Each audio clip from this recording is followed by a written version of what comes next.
Welcome to another edition of the Lexus ES300 redo project. Today we'll be working on the front suspension, replacing the strut, sway bar link, control arm, and ball joint. We start the video after removing the brakes and rotor. Our previous video shows that procedure. Thanks for watching and enjoy. Okay, so there's not much to replacing a strut. You got 2 nuts and bolts up here, and you have 3 nuts up here, and the only other thing that's holding the strut in place is the sway bar link. But since we're replacing the sway bar link, I only have to detach the link down here and leave it attached to the strut up here. So we'll start by detaching stabilizer bar link down here. Alright, so we're using a 5mm hex socket to hold the shaft of the sway bar link in place while we use this 14mm pass-through socket with the socket wrench to remove the tension off the nut. Let's see if I could at least get the initial tension off.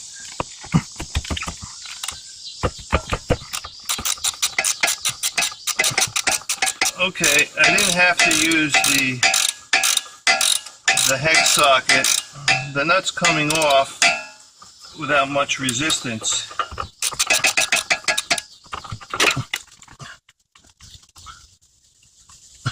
There we go. So we detach the sway bar link off the sway bar without any problem.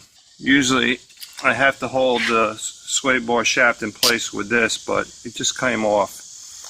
Maybe it had something to do with the fact I sprayed it with penetrating oil the day before. Alright, now we'll remove these 2 nuts and bolts and detach the strut from the steering knuckle. Now we can sort of wiggle the steering knuckle away.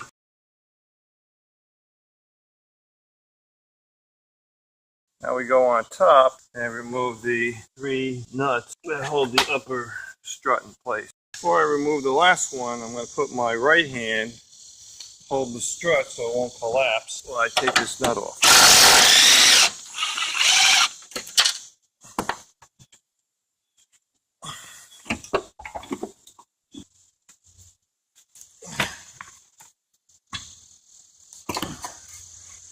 There. Before removing the lower control arm, this stabilizer bar is in a fixed position where it can't move very much because it's tied into the sway bar link on the other wheel. So what I want to do is detach the sway bar link on the other side, so then I'll be able to lift the sway bar up and away from the lower control arm.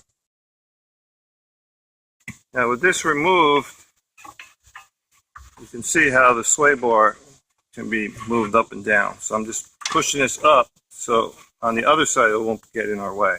So we're going to remove this cotter pin, unbolt the CV nut off the CV axle. It's a 30mm nut. Now the shaft seems stuck, so I'm going to try to pound it loose with this punch and a hammer. Alright, on this side we're going to be removing the tie rod end. Our intention is to completely remove the steering knuckle.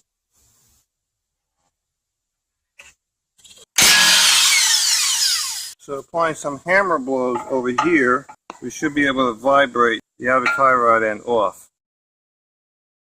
Now we're going to move the CV axle out to expose the nut that's holding the ball joint in place.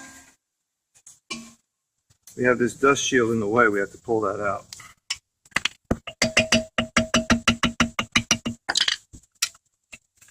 Okay, so that exposes the nut that's holding the lower ball joint in place.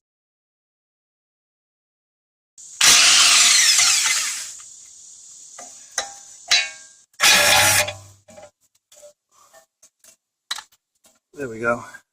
There's the ABS line off. We'll remove the CV axle out of the work area by attaching it to a bungee cord and support it from up top. There we go.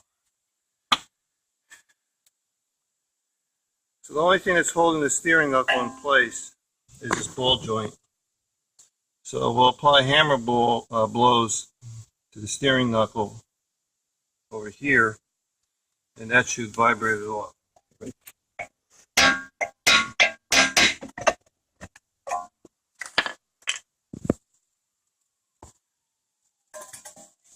So we're removing the nut and bolt that secures the rear control arm bushing. The nut on top of the bushing will spin when I remove the tension off this bolt. So I attached a 19 millimeter open end wrench on top, and now I'm going to remove the bolt.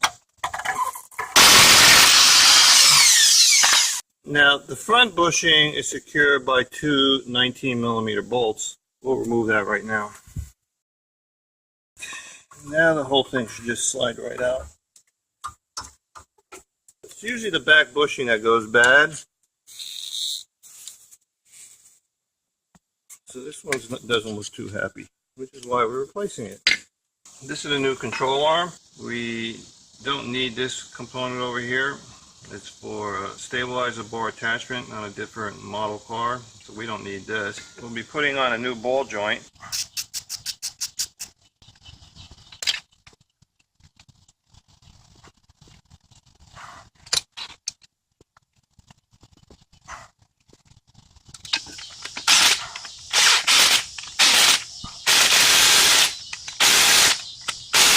This washer or bushing, we're transferring it from the old control arm to the new one.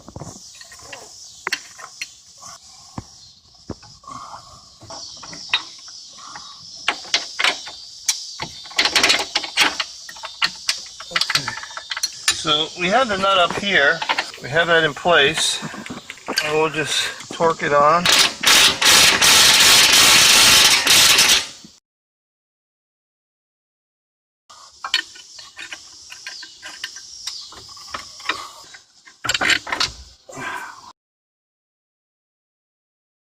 Now we'll just torque it down.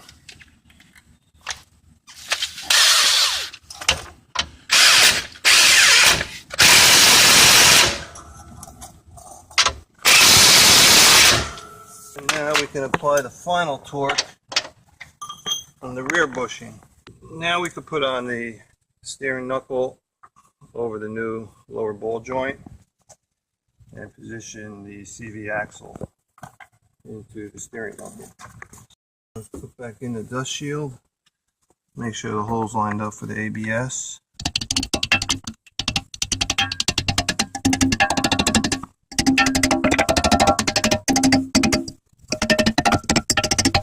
Now we could insert the CV axle. Just put the nut on.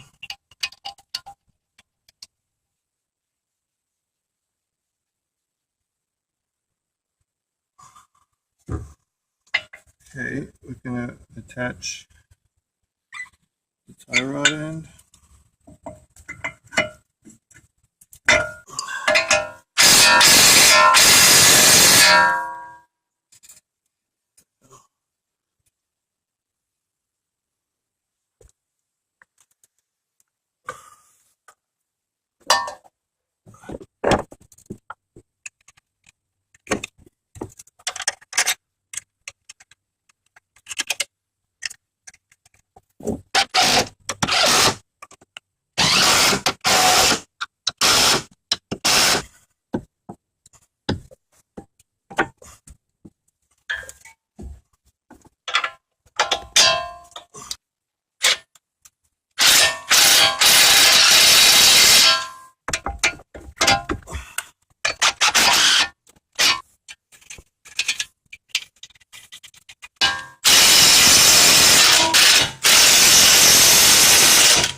Here.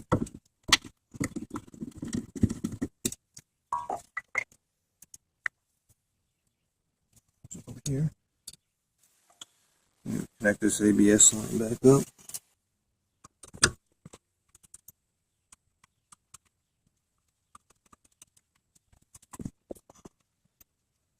I can lift this